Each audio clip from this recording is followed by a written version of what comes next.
Ay guys, so kailangan natin kulayin lahat ng drawing ko dito. Ang cute nyo ng drawing ko si Gojo, tapos yung kalaban niyang babae.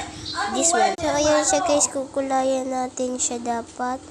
Si Lulurimo, si Santa Claus. Kulayan. Ito si Zoe, ito si Gojo. Guys, na-drawing ko na siya. Ito pa yung isang hindi kilala. Tapos na-drawing ko siya. Tapos ito si Pikachu. And then, ito, na-drawing ko na rin siya. Si Cinnamoroll. Ayan siya, guys. Kukulayan natin siya, guys. Sana eh.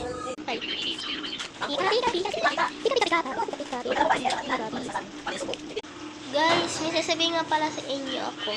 May bago akong drawing book. Ito siya, guys. Tapos, meron din akong bago pang kulay. Ito siya, guys, oh. 24 colors. Pero iba siya. Hindi siya ordinaryong marker. May glitter siya. Kaya titignan niyo sa mga drawing ko, may glitter. Kung makikita niyo, guys, may glitter siya. Ayan siya, guys. Kasi nga glitters coloring siya.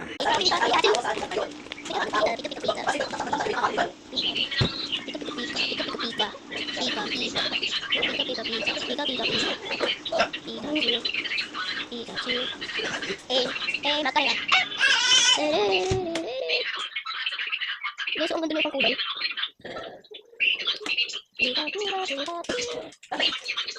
So, yung black ko, ayaw ko naman kasi baka maubos yung ikot ko man din.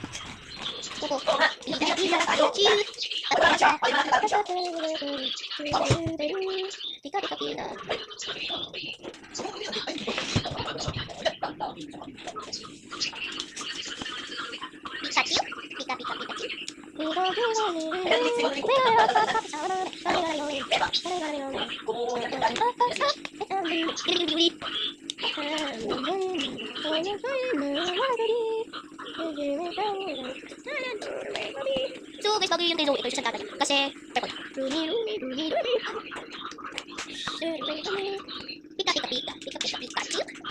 Okay, so guys, finish na tayo. Papakita ko na sa inyo. Ayan na siya guys. Tapos ko na siya coloran lahat. Pwede siya maging sticker kasi sobrang cute niya. Ay, wag yan. Ayan siya guys, oh. Ganda niya. Ito pinaka-cute. This one. Bye-bye. Ba't ang tagal na matapos guys? 15 seconds lang to. Pero ang tagal niyan. Dito pa rin siya.